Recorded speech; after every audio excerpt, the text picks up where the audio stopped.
Herzlich willkommen. Guten Morgen zum taz.studio. Wir fangen an heute mit Hamid Sulaiman. Ich freue mich sehr, ihn zu begrüßen. Wir werden weiter in diesem Gespräch auf Englisch fortfahren. Ich hoffe, das ist für alle okay. Thank you very much for coming, Hamid Sulaiman. Thank you all for coming. Good morning.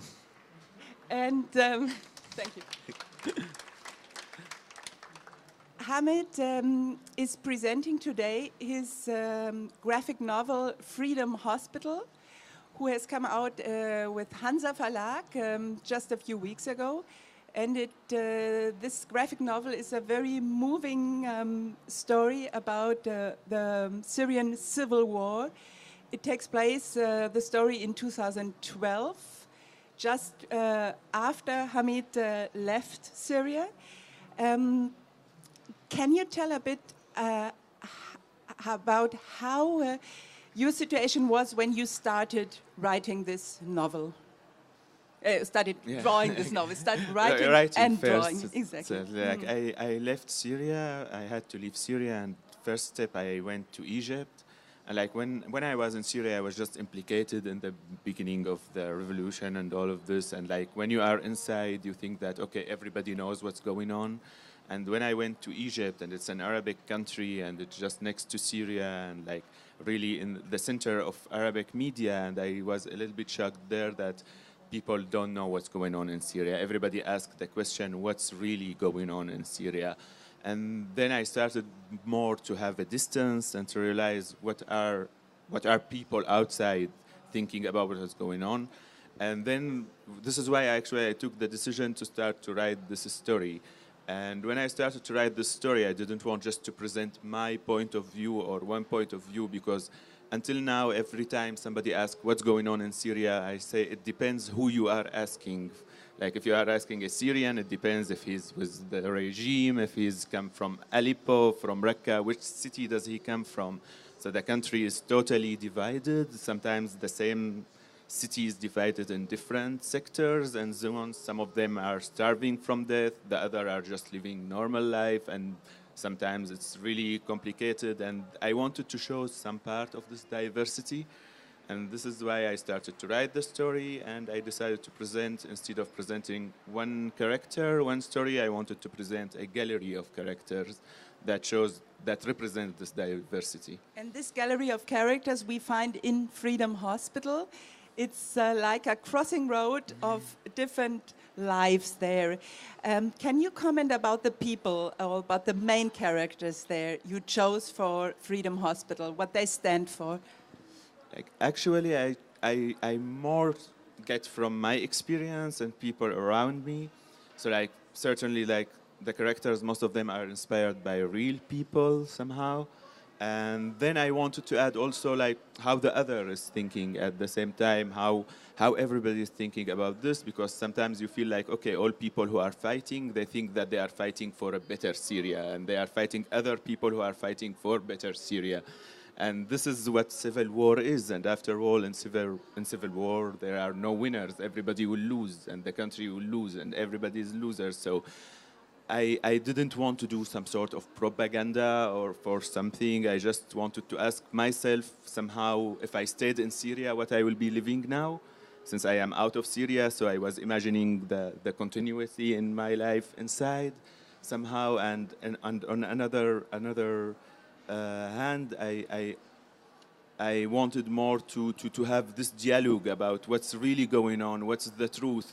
When we ask what is the truth about something, most of the time there's no truth, or truth even is relative.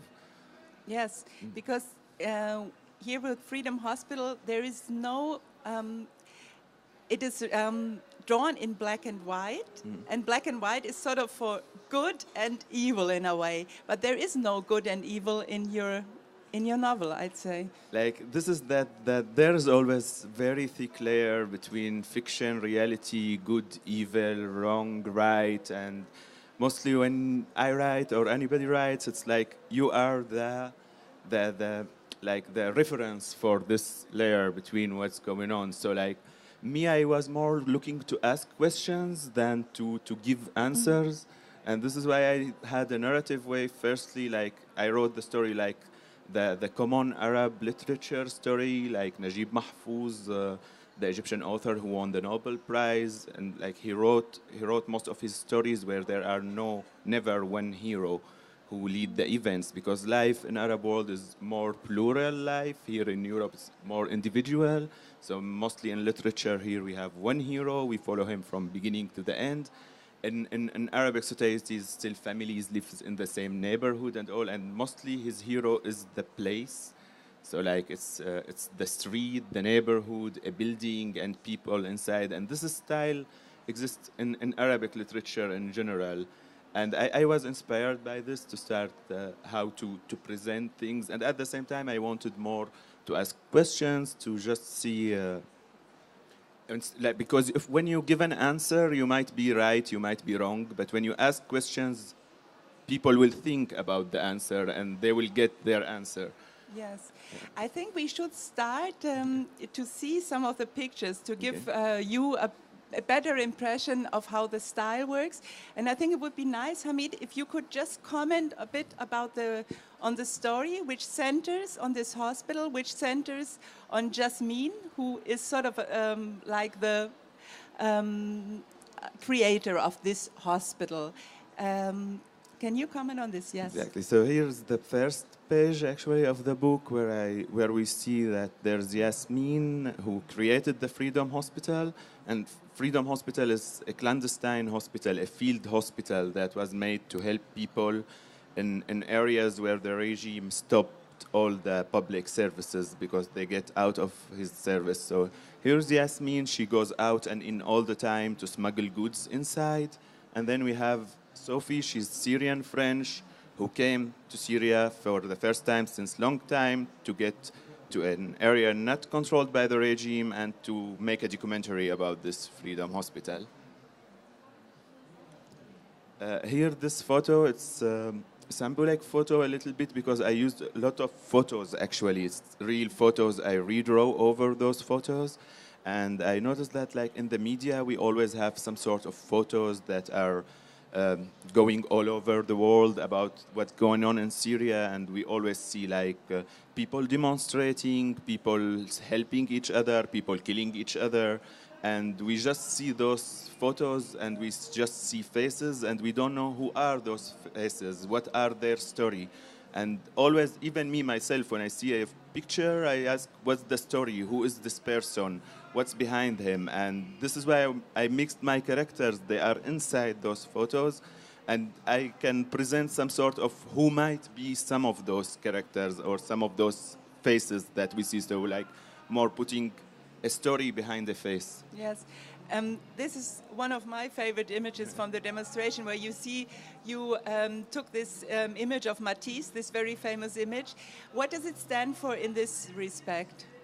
I had the idea of this drawing when I was once in a demonstration in Damascus in the beginning of the revolution in Syria, and like it was because in the demonstrations it was never march, it was never walking, it was mostly sittings because they divided the whole city to sectors. You can't move from one sector to another. So like there is a stress, people can't move, you might get shot in any second, and people to revolt against this, like in a way to be brave enough to stand there, they needed to chill up, to dance, to sing.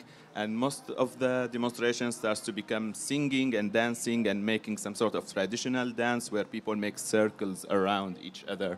And since I was there, I thought of this Matisse drawing. Yes, and before it said, "Our country is paradise." Was that one of... Yeah, yes, one of the songs that was invented in the streets, and then it became like a lot of singers sang it, and it's becoming like it's a traditional melody that people rewrote it in a way that goes on with the event.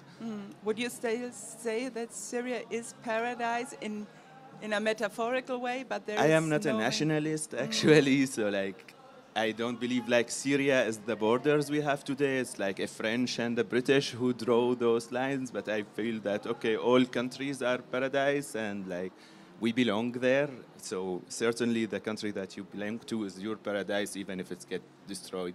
Yes. And this is what happened in Germany after the Second World War. Can we just continue the next picture? Yes. Yeah. But this is after, this is the thing that after this dance, after this metaphorical dance, always there are dead, there are people who get shot, and then the second day people get out to make the funeral, and then they dance again, then another dead, then the circle of violence never continue, and the circle of hope never continue at the same time. This is a very, very moving image. It's like, yes. Can we just see the next one? Here it's very, I think this timeline is very important. I think you can't read it here. It says 1 week and 450 victims later. So in this novel, you always give information about how many people more died within the course of this story. And also we see here the weapons, and I think we see that this is now weapons, for example, in the Syrian war that are made in Russia. There's many images in your book where it says made in the States, in the United States. Exactly. So what does it stand for? But first of all, about the timeline, when I was out of Syria, and like since the beginning, like we had this number of victims every time, like which it was. The first weeks, it was like 10, 15 each week, started to become 30, 40, 100 each week. Then it starts to become like 30, 40 every day. Then it starts to get higher and higher. And then when we look at any media all over the world, there's always on the line downstairs, down the television or in the journal, there's, okay, today there are 300 victims in Syria. And like those numbers, they became some sort of calendar for me, even for a lot of Syrians to think that, okay, where we are today, where it's going on. And I remember like the wars, it was the end of 2014, when like there were almost 400 to 500 everyday victims. And like I wanted to see, more to show this feeling that I had myself from somebody outside looking what's going on in his country. And when I wrote the story, actually, I had only the number of victims. I had it just 450 victims later. And then with my editor, we decided, he said, okay, maybe people will not get it, and we should put just 2 weeks, 1 week later. And then we decided to keep both. And finally, everybody gets the idea. So it was a good decision to put both. The other thing, I come back to the arms, and it's also to ask a question, because me, I always, like, I was in the Middle East all my life. I lived part of the war in Lebanon. The Iraqi war has a huge impact in Syria. And then you have this war in Syria today, and you always find, like, Al-Qaeda fighters holding M16s, American arms, and saying, we want to kill Americans. And I always ask this question, okay, those arms are never made here, and they are always sold by Occidents, and like sadly Germany is the 4th country in selling arms now in the Syrian conflict. You have Russia, the States, France, England, and Germany who are selling arms, controlling people. And I feel that all of those conflicts just go on longer and longer to sell more arms and to make more war princes in the area. Would you say it's like a world war? Like wars, it's economy finally. After all of this, if there's nobody profiting, the war would end maybe, and maybe we should make something other than arms. Maybe we can sell things other than arms to the world.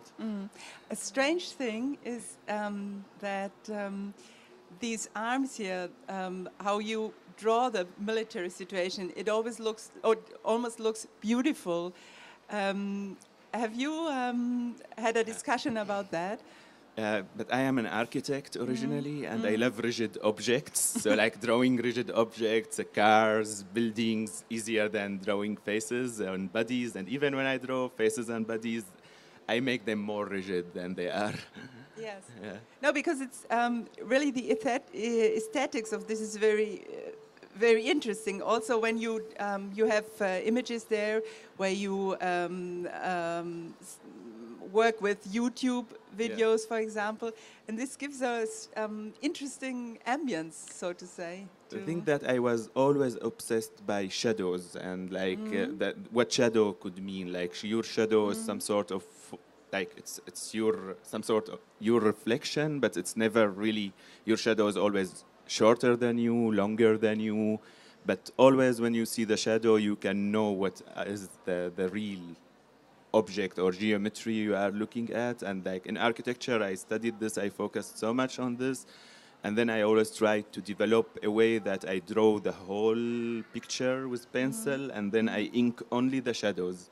And this way, for example, here we can see that the arm is high, and I didn't put any line to show where is the end, but we can see it. It's an invisible line. It's just like framed somehow, so we always see it. So like most of the pictures in the book actually, or what we see are shadows, nothing else. Yes. And this is something also about illustration and painting, because I'm not an illustrator, I'm not a painter, I am amateur in both. I started to do this work where I'm not professional in any of them, and I was just learning, and I didn't know what I'm doing actually. And like when I go to galleries, they say, you know, you are just an illustrator, you just go work as a cartoonist. I go to show to journalists or to illustrations and editions, they say, you know, your style is so artistic. And at the moment, I didn't understand, and until now I don't understand a lot, but I'm starting more to get the impression that illustration is more about lines. We draw lines that define the object.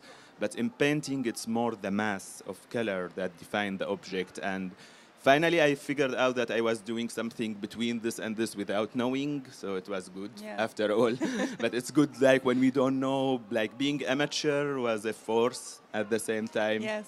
I would just like to comment about this black and white, because black and white also stands for good and, or evil and good in a way. And in your story, there is nothing like this. There is no good and no evil in a way, like, which is...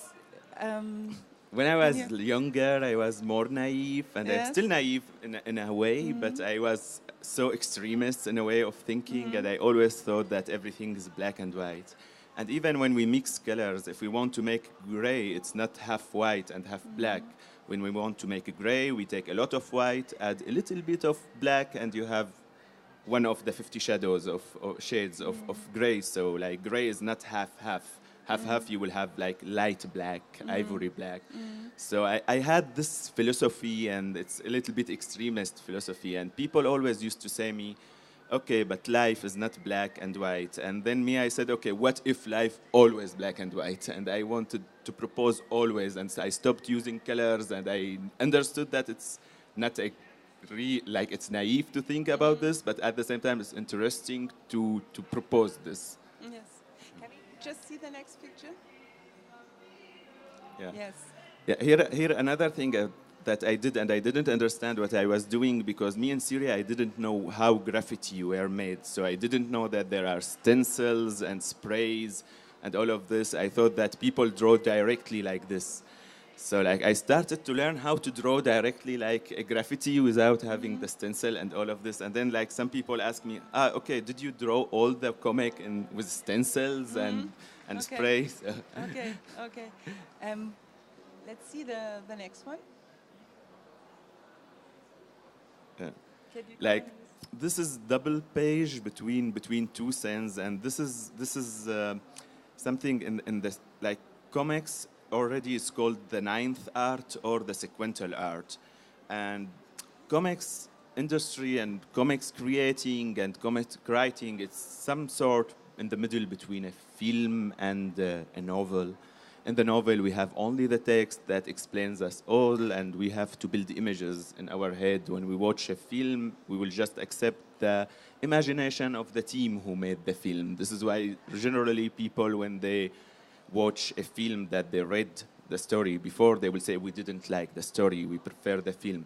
Of course, we didn't like the film, we prefer the book. And it's normal, because the book, you created your own images, you built all the images, you lived long time with it. But in the film, you are just accepting the imagination of someone else and in a shorter time. And then you have the ninth art, which comes really in the middle between. And it's presenting you part of the story by images and part by the text, mostly dialogues and narration, and then all the description of characters, you just see it. I think these images give like a break in the story. Exactly, in a way. and this is the way that in a film, when you put like 3 minutes without text, people will just watch for 3 minutes. But in comics, sometimes you need to give people this kind of break, and the best way I found for me in this experience that I put just empty page that a little bit give time to think before to get out. And like for editors, it was not so much accepted idea when I discussed it with different editors before to go with mine. And then my editor, he said, okay, I'm not sure about this, but let's present it. And then I found that, okay, I had good feedback about this. Yes, okay, we have the next picture. Yeah, Yes. here we come back to the arms, but this arm is really special because it's the TNT barrels that were made in Syria. And this is like really like an arm that's not specific at all. You can't really target a special point with this arm.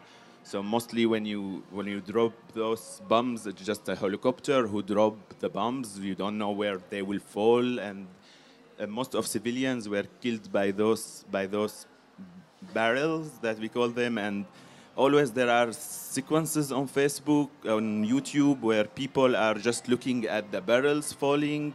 And it's not like a rocket that falls very fast. They take long time to fall, like between 30 seconds to 2 minutes sometimes, and they move with the wind, and sometimes you don't know where they will fall, and people are just trying to anticipate what should we do. We see that there are those bombs falling, and it's not specific. And sadly, most of the destruction that arrived in Syria and most of death that arrived in Syria was because of those barrels. Yes, yes. In the next image, I think we see in this city, what is the name of the city again? This Harriet. This fictional city you created. And here, this is, I think, a very moving image because they put all the fabric out to sort of hide from the aggressors in a way. Exactly. Actually, the photo here, it's originally a photo of a Syrian French photographer called Ammar Abdrabbo. I worked with him in several shows, mostly here in Germany, in Beirut, and several countries. So I was always amused by this photo and like how the reaction to people of this photo. So what we can see in the photo clearly is just the buildings on the left and the right, and people are holding, and those sheets and the dress that, like sheets and carpets that are held in the middle of the street. And people thought that he went there and he installed this to make an art creation. And always people ask him, how did you do this? And why this guy on the motorcycle is going there?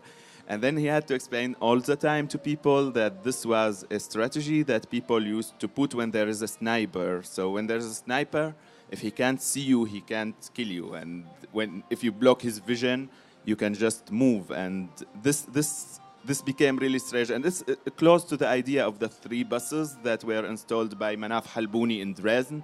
So it's exactly the same idea. And me, I like to work more on this idea. He took 2 photos from this. I mixed the 2 photos. I love this motor guy that nobody knows where he's going to the front, and it's hell just after this. And I tried to draw how they started to create this separation part that they can move freely after this. Yeah, again here, it looks like a beautiful ambience. Yeah, exactly. But behind, as you say, is hell. And Ammar, he has really interesting photo because he has another photo of like the bus that became like it became like Checkpoint Charlie in Berlin. It was the only point where people could cross from Western Aleppo to Eastern Aleppo between 2012 until 2015. And like in this bus, he took the photo where there's a guy selling fruits and there are flowers, and he's just selling little boy, like he's 12, 13, and he's selling on a wagon fruits like nothing is happening. And on the bus, it's written in Chinese. It's a gift from Chinese people. So like always in this kind of photos, and this is why I love working on like I love to start working from photos and to recreate photos, rework on photos, because we can always me, I'm between two things, like fiction, reality, and photos really give a lot of documentation and reality to the story. Even when we read the story, we will find some photos and we will say, okay, we are familiar with this part, maybe we know it a little bit. Yes. Can we just have the next picture? Thank you. Here we see Jasmine, and she's in discussion with Sophie, her friend, who wants to do the documentary about the Freedom Hospital. And I think it's the discussion, why did you call it the Freedom Hospital? And can you talk about the title, Freedom Hospital? Like the title started actually like when in Syria, like it's a dictator, so like most of streets, cities, hospitals, universities are called after Assad, his victories, his family, the brother of Bashar who died before, or about Ba'ath Party and other dates important to Ba'ath Party. So like when people started to demonstrate, so like you can't go demonstrate against Assad in an Assad Platz. You can't go to the place Assad to just revolt against him. So people started changing names. So like every time it starts to become the name, the first name comes to mind, it's freedom, it's Harriet. This is the name that even there's a prison was called by Islamist group called Freedom Prison. So Al-Hurriya, Sijn Al-Hurriya. So it became some sort of absurd that everybody started to use this idea of freedom, and actually we didn't have this understanding after living 40 years under dictatorship. I don't know, we are still looking for this concept. It's not like if you were already lived all your life in somewhere where there is freedom. So this conflict about what freedom mean, what are the limits of this freedom, how should I apply this freedom, all of those questions became the problem actually that made, for example, the international community says, okay, maybe we should keep Bashar now because we don't know what is the alternative, and this is a big question. So this is why I chose this name. I chose this name as the book. And then I had here when Sophie says, okay, it looks like freedom is sick and you are building a hospital to treat and hospitalize freedom. So yes, it is. I think she really makes the point here. Yeah. Is she right, you think? Is that... Like, yes, it's all over the world, actually, not only in Syria, but like in our society, this is a concept that it's for me now, and I always realize that for me the most important is freedom. I will not. I never knew what I want in life or what are my dreams or what are my needs. I always thought different things, but I think freedom is the most important thing ever that any person should have. And living in a dictator for a very long time, you don't have any understanding about this. But even like when we go here in Germany, in France, like there's always this question, what are the limits of freedom? And now we see that the freedom of press is still under attack all over the world, from Charlie Hebdo to now what's going on in Turkey, to a lot of countries that are stepping backward on the level of freedom of press and freedom, individual freedom and all of this. So this is a really complicated question that I mean myself, I'm looking for, maybe each human is looking for, but when you come from a dictatorship, it's a little bit more complicated. Was that the reason that you left quite early Syria? You decided to leave after you got arrested? This is the thing, that I was arrested, I went to prison, it's a martial court, military prison, like people get inside, like I was in the wars, it's called 215, where half of people who died under torturing, they died in this prison. And I was there in the beginning, and the first 3 days I was in a cell alone, and then the first time I had the chance to speak with other inmates, I saw an inmate and I asked him, for how long are you here? And he said me, I'm here since the year 82. So like it was already 30 years he's in this jail. Nobody knows that he's there. He doesn't have the right to have lawyer. Even he doesn't know why he is there or what he's accused about. It's martial courts. They just put people there and stay there forever. And then I thought, like, I had a lot of thoughts there, and I thought, okay, when I will get out, I will just change my life and live freedom and live what I want to do my comics that I always wanted to do. And like less than 1 week later, I was out. And most people who were with me in the same cell, they are dead now in the same prison. So like this is something, yes, that I get out, and then I started to write this project. I started to change all my life, and here where I understood that freedom is something very important. You dedicated the book to a friend. Can you tell a bit more about the friend you dedicated the book to?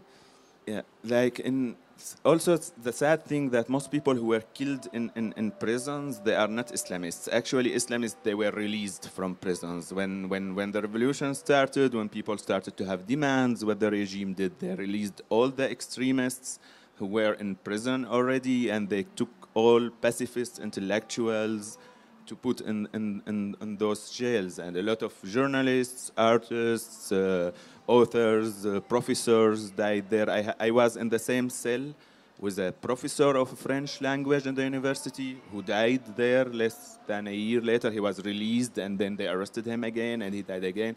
The other guy, he was a poet, and he studied Arabic literature, and like now he's still in there, he's alive, and like most of people who were in prisons like this, while extremists, they were released, and most of people like who are leading Islamic State today or Al-Nusra, they were in prison and they were just released since the beginning of events in Syria. And I had a friend, Hussam, he was like my friend in architecture school. We passed a lot of time together, and like really he was, for me, symbol of pacifist, and a lot of guys who were symbols of pacifism, they were killed in the worst way in Syria under torturing. And your friend died in the hospital? He died in jail, actually. Like they arrested him, and 2 weeks later they called his family to come take his body.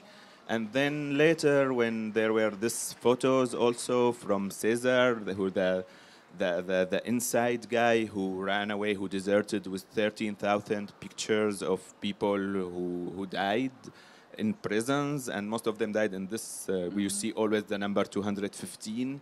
And there also I had other friend from our group who was in the same jail also, and we didn't know anything about him. He just disappeared. And 1 year later, when the photos were released, where everybody starts to look on those photos, because you will find maybe some people that you don't know, and we find his photo as well. And he has nothing to do with all of this. He's not with, not against, nothing. He was just studying, living his life and enjoying his life. He disappeared, and then we found him there. Yes, yes. Yeah. In this respect, I would also like to draw your attention to the situation of Deniz Yücel, a former taz colleague, who is in isolation prison for a few weeks now in Istanbul. And at 12:30, a colleague of mine, or two colleagues from taz, will discuss his situation. So it would be nice if you could join again at 12:30 regarding Deniz Yücel. Okay, but let's continue. Okay. So like just to end of all of this, I say like, okay, it's horrible stories or what I am telling and all what's going on in Syria or what we see, but I always believe that wars will end. There's no war that will stay forever and go on forever. One day, like poor guys who are fighting, they will understand that they are not fighting for themselves. They are fighting for leaders, for politicians, and for not for their benefits. They are just dying. Nobody die for his own benefits, actually. And so this war will end, and this will be a lesson, firstly, for Syrians to learn and to rebuild their countries. But all countries had this kind of dark history, very bloody history. And I see that most countries, after this kind of history, they get out more powerful to build their countries. And like in the Middle East, we had already the example of Lebanon. Like they really changed all the interference now in Lebanon, and the war will never come back. And Lebanon will always be like Paris of the Middle East now, even that it's destroyed. And I believe that it will go better. And I'm looking always for this day. I would say, yes, so there is a certain optimism you treat or you talk about the situation in Syria for the future. Exactly, because like optimism is a reason to live somehow.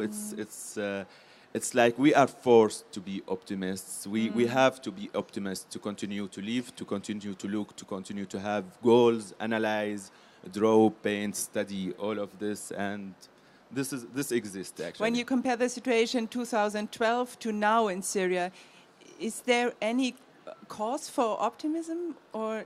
I think like if we remove the external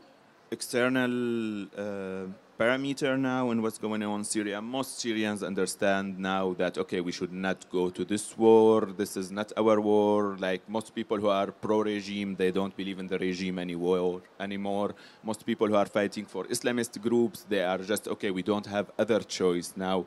Everybody starts to have this logic, and I think this is a first step to end this war, when people stop to carry arms and go in this war. And now, for example, there are like Islamist groups attacking Damascus, and people who believed in the revolution, they are against Assad, were the first to criticize this.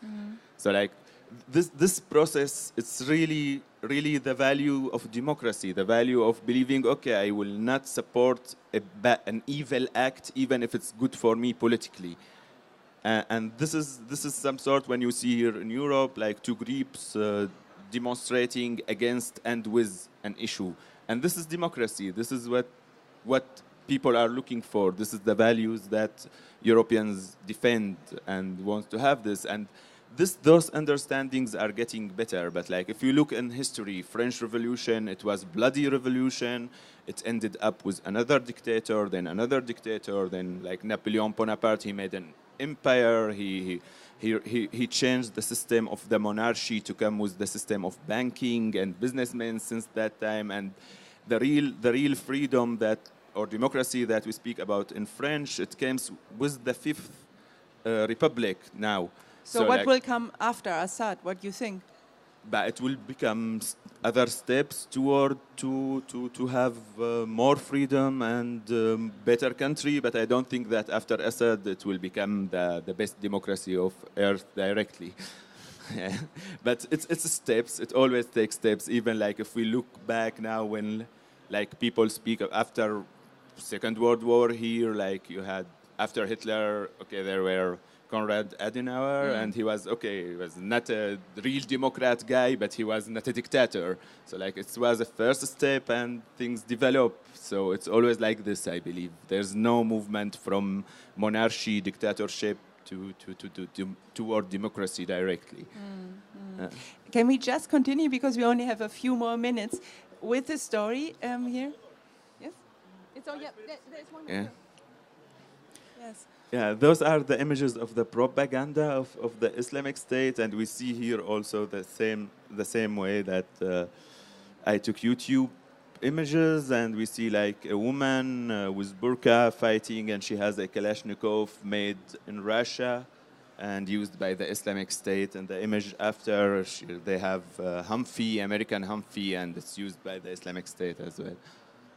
Yes. Just one more.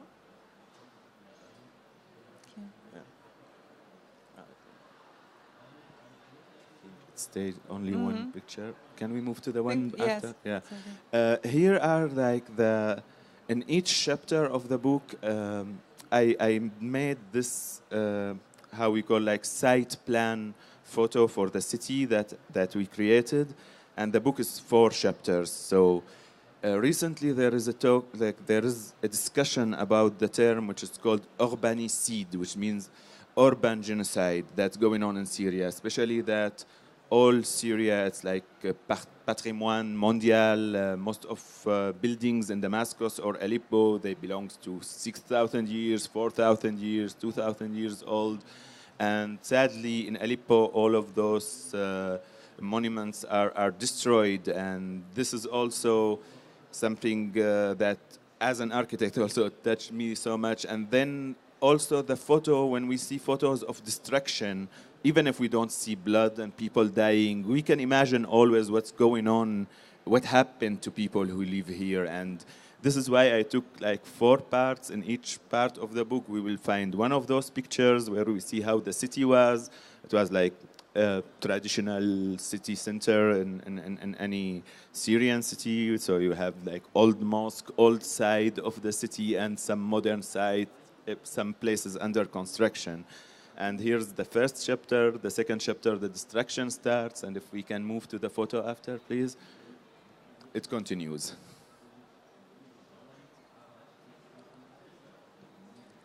This is very moving. We see here Jasmine, and it's a love scene. Yeah. So this is, I think, also very important in your novel, that love and hate and things that are not at all funny and funny things are very close together there. This is reality. I mean, like, life always goes on. Like, people would imagine that in war, life is just running, dying, suffering.